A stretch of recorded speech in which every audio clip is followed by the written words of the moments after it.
Doctor YS Rajasekhar Reddy, doctor KVP Ramachandrarao వీరిద్దరి శరీరాలు మాత్రమే వేరు, ఆత్మ ఒక్కటే. కాలేజీ డేస్లో మొదలైన స్నేహం దాదాపు 4 దశాబ్దాలకు పైగా కొనసాగింది. విధి విమాన ప్రమాదం రూపంలో డాక్టర్ వైఎస్ రాజశేఖర్ రెడ్డి గారిని మనందరికీ దూరం చేసింది. ఈనాటికి కూడా తన స్నేహితుడి జ్ఞాపకాలను తలుచుకుంటూ కాలం వెళ్లదీస్తున్నారు కేవీపీ రామచంద్రరావు గారు. అలాగే వీరిద్దరి స్నేహం గురించి చెప్పాలంటే ఎన్నో గొప్ప విషయాలు ఉన్నాయి. కేవీపీ రామచంద్రరావు గారి ఇంట్లో అడుగడుగున దివంగత ముఖ్యమంత్రి డాక్టర్ వైఎస్ రాజశేఖర్ రెడ్డి గారి ఫోటోలు, దాని చుట్టూ అలుముకున్న జ్ఞాపకాలే కనిపిస్తూ ఉన్నాయి. ప్రస్తుతం నేనున్నది కేవీపీ రామచంద్రరావు గారి ఇంటి దగ్గర. ఆయన హోమ్ టూర్ చేస్తూ వారిద్దరి స్నేహానుబంధం గురించి, అలాగే వైఎస్ రాజశేఖర్ రెడ్డి గారి గురించి ఎవరికీ తెలియని ఎన్నో విషయాలను కేవీపీ గారి మాటల ద్వారా విందాం రండి. కేవీపీ గారి ఇంట్లోకి అడుగు పెడుతూనే మనకి ఇక్కడ ఎంతో అందంగా వినాయకుడు కనిపిస్తూ ఉంటాడు. ఇటువైపు చూసినప్పుడు ప్రశాంతంగా గౌతమ బుద్ధుడు తపస్సు చేసుకుంటున్నట్టుగా ధ్యాన ముద్రలో కనిపిస్తూ ఉంటారు. ఎక్కడ చూసినా గానీ పచ్చదనమే కనిపిస్తోంది. కేవీపీ గారి ఇంటికి రాగానే తెలియని ఏదో ఒక పాజిటివ్ ఫీలింగ్ అయితే కనిపిస్తూ ఉంటుంది. ఆయన ఫస్ట్ ఫ్లోర్లో ఉంటారు. ఢిల్లీకి రాజైన తల్లికి కొడుకే అంటారు కదా, అలాగే 2 సార్లు ఆంధ్రప్రదేశ్ రాష్ట్రానికి ముఖ్యమంత్రి అయినా కానీ వైఎస్ రాజశేఖర్ రెడ్డి గారు ఎప్పటికీ తన స్నేహితుడే. అంటే తాము కాలేజ్ డేస్లో ఎప్పుడు ఎలా ఉండేవాళ్ళమో ముఖ్యమంత్రి అయినా సరే తాము ఎప్పటికీ అలాగే ఉండేవాళ్ళమని కేవీపీ గారు చెబుతూ ఉంటారు. వెళ్ళి ఆయన్ని కలుద్దాం. సార్ నమస్తే. కాంగ్రెస్ రాజ్యసభ మాజీ సభ్యులు డాక్టర్ కేవీపీ రామచంద్రరావు గారు మనతో పాటు ఉన్నారు. ఈ ఫ్రెండ్షిప్ డే సందర్భంగా వైఎస్ రాజశేఖర్ రెడ్డి గారితో ఆయన అనుబంధం గురించి తెలుసుకుందాం. కేవీపీ గారింట్లోకి రాగానే ఇక్కడ ఒక టేబుల్ మీద వారి ఫ్యామిలీ ఫొటోస్ కనిపిస్తూ ఉన్నాయి. ఆ ఫ్యామిలీ ఫొటోస్ మధ్యలో వైఎస్ రాజశేఖర్ రెడ్డి గారి ఫోటో, అలాగే వైఎస్ రాజశేఖర్ రెడ్డి గారు, విజయమ్మ గారు, కేవీపీ గారు, సునీత గారి ఫొటోస్ కనిపిస్తూ ఉన్నాయి. దీన్ని బట్టే అర్థం చేసుకోవచ్చు వారిద్దరి అనుబంధం ఎలాంటిదో. సార్ మీరు చెప్పండి ఈ ఫొటోస్ గురించి. ఆ ఫోటో రాజశేఖర రెడ్డి గారి 60వ జన్మదినోత్సవ సందర్భంగా ఇంట్లో ఆ రోజు అఫీషియల్ రెసిడెన్స్లో కొద్ది మందితోటి ఒక డిన్నరు, ఒక సెలబ్రేషన్ చేయడం జరిగింది. ఆ సందర్భంగా తీసుకున్న ఫోటో అది. ఇప్పటికి కూడా సార్ రాజశేఖర్ రెడ్డి గారు అంటే జలయజ్ఞం గుర్తొస్తుంది. పోలవరం ఒక సాహసి ప్రయాణం. ఇక్కడ రాజశేఖర్ రెడ్డి గారి ఫోటో ఉంది, అలాగే కేవీపీ గారి ఫోటో కూడా ఉంది. దీని గురించి చెప్పండి సార్. పోలవరం క్రెడిట్ని తమకు ఆపాదించుకోవడానికి చాలా రాజకీయ పక్షాలు, నాయకులు ప్రయత్నాలు చేశారమ్మా. కానీ వాస్తవంగా పోలవరం ప్రాజెక్టు సాకారం అయ్యే దిశగా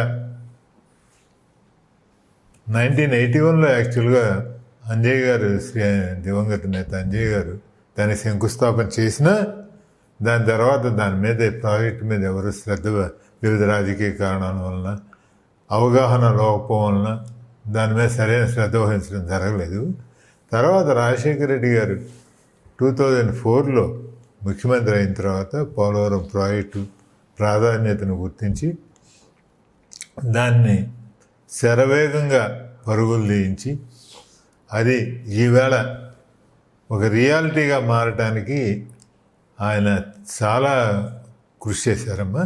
దానికి గుర్తుగా దాని పూర్వాపరాలన్నీ వివరిస్తూ, పోలవరం ప్రాజెక్టు పూర్వాపరాలన్నీ వివరిస్తూ రాజశేఖర రెడ్డి గారు దాంట్లో చేసిన కృషిని భావితరాలకి, ప్రస్తుత తరానికి భావితరాలకి గుర్తుండాలని చెప్పి నేను ఇది 3 years బ్యాక్ ఆయన వర్ధంతి సందర్భంగా నేను ఈ బుక్కు ప్రపంచం దృష్టికి తీసుకురావడం జరిగింది. 3 years బ్యాక్ కదమ్మా, 4 years బ్యాక్. దాంట్లో పోలవరం ప్రాజెక్టు యొక్క వివరాలన్నీ సవివరంగా తెలియపరచడం అయింది. రాజశేఖర రెడ్డి గారి పాత్ర గురించి కూడా దాంట్లో ఇవ్వడం జరిగింది. మీకు కూడా బుక్ కాపీ ఇస్తాను, మీరు కూడా పరిశీలించండి. సార్ వైఎస్ రాజశేఖర్ రెడ్డి గారిని ఫస్ట్ టైం ఎప్పుడు చూసారో మీకు గుర్తుందా? ఇది 1966 సంవత్సరం అమ్మా, జూలై నెల. తారీఖు అయితే గుర్తులేదు. 1966 జూలై నేను మెడికల్ కాలేజ్లో చేరటం జరిగింది. అప్పుడు చూడండి సార్ వాళ్ళ హాల్లోకి వచ్చాము. మనం ఇక్కడ చూడొచ్చు, ఇక్కడ అంతా కూడా సిట్టింగ్ సెటప్ ఉంది, సోఫాలు కనిపిస్తున్నాయి. మళ్ళీ అక్కడ కూడా వైఎస్ రాజశేఖర రెడ్డి గారు, కేవీపీ గారి ఫోటో ఉంది. సార్ అక్కడికి వెళ్దాం. ఎప్పుడు దిగిన ఫోటో సార్ ఇది? 2009 అమ్మా. చనిపోవడానికి ముందు, రెండోసారి ముఖ్యమంత్రి అయ్యాక. ఏమనిపిస్తుంటుంది అప్పుడప్పుడు గుర్తొస్తూ ఉంటుంది? నీకు ఇంకా కరెక్ట్గా చెప్పాలంటే అప్పుడు కూడా ఫ్రెండ్షిప్ డే సందర్భంగా తీసిన ఫోటో. 2009 ఫ్రెండ్షిప్ డే సందర్భంగా తీసిన ఫోటో. వైఎస్ రాజశేఖర రెడ్డి గారు కాలేజ్లో ఎలా ఉండేవారు? MBBS student. బాగా యాక్టివ్గా ఉండేవాడమ్మా. స్టూడెంట్ పాలిటిక్స్లో బాగా ముందు ఉండేవాడు. యూనియన్ వీటిలో క్లాస్ రిప్రజెంటేటివ్గా చేశాడు, కాలేజీ ప్రెసిడెంట్గా చేశాడు. ఏదైనా సమస్యలు ఉంటే, విద్యార్థి సమస్యలు ఉంటే చాలా చురుగ్గా అటెండ్ అవుతూ ఉండేవాడు. చదువులో కూడా ఎక్స్ట్రాడినరీ అని కాదు కానీ యావరేజ్గా బాగానే, స్టడీస్లో కూడా సీరియస్గానే ఉండేవాడు. సార్ మీరిద్దరూ ఎంబీబీఎస్ చదువుకున్నారు, డాక్టర్స్ అవ్వాలి అనుకున్నారు, మరి పాలిటిక్స్లోకి ఎలా వచ్చారు? పొలిటికల్ ఇంట్రెస్ట్ ముందు నుంచి ఉండేదమ్మా ఇద్దరికి కూడా. నాకైతే ఇంకా స్కూల్ డేస్ నుంచే ఉండేది. తర్వాత కాలేజీ యూనియన్ పాలిటిక్స్లో ఉండేవాళ్ళం. యూనియన్ పాలిటిక్స్ తర్వాత నేను చదువులో వెనకబడ్డాను. ఆయన కంప్లీట్ చేసుకొని వెళ్ళిపోయారు. యాక్చువల్గా నాకంటే 1 year పెద్దవాడు వయసులో, కాలేజీలో కూడా 1 year సీనియరు. కాకపోతే రూమ్మేట్స్గా ఉండేవాళ్ళం చాలా రోజులు. అందువలన ఆ ఆత్మీయత అనుబంధం అప్పటి నుంచి ఉండింది. ఆయన వెళ్ళిపోయిన తర్వాత నేను స్టూడెంట్ పాలిటిక్స్లో నుంచి పార్టీ పాలిటిక్స్లో కూడా రావటం జరిగింది. అప్పుడే యూత్ కాంగ్రెస్ అది. నేను అక్కడ గుల్బర్గాలో, మేము మెడికల్ కాలేజీలో గుల్బర్గా స్టూడెంట్స్ అమ్మ. చివరి దశలో నేను ఇప్పుడు ఏఐసిసి ప్రెసిడెంట్ ఖర్గే గారు కాంగ్రెస్ ప్రెసిడెంట్, అప్పుడు కొత్తగా ఎమ్మెల్యే అయ్యారు.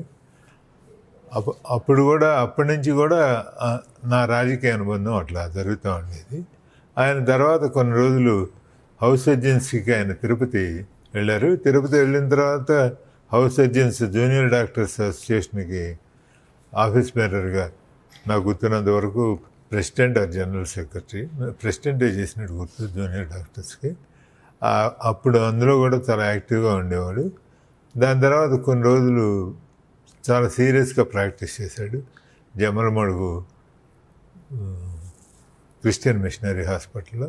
దాని తర్వాత పులివెందుల్లో ప్రాక్టీస్ స్టార్ట్ చేసి రూపాయి డాక్టర్గా ప్రసిద్ధి చెందాడు. అప్పట్లో ఆయన కన్సల్టేషన్ ఫీజు ఫర్ నామినల్గా 1 rupee అని పెట్టేవారు. అందుకని రూపాయి డాక్టర్ అని పిలిచేవాళ్ళు. తర్వాత ప్రాక్టీస్ నుంచి మళ్ళీ కొన్ని రోజులు కుటుంబ పరిస్థితుల దృష్ట్యా బిజినెస్లో కూడా ఆయన చూసుకోవాల్సి వచ్చిన పరిస్థితి వచ్చింది.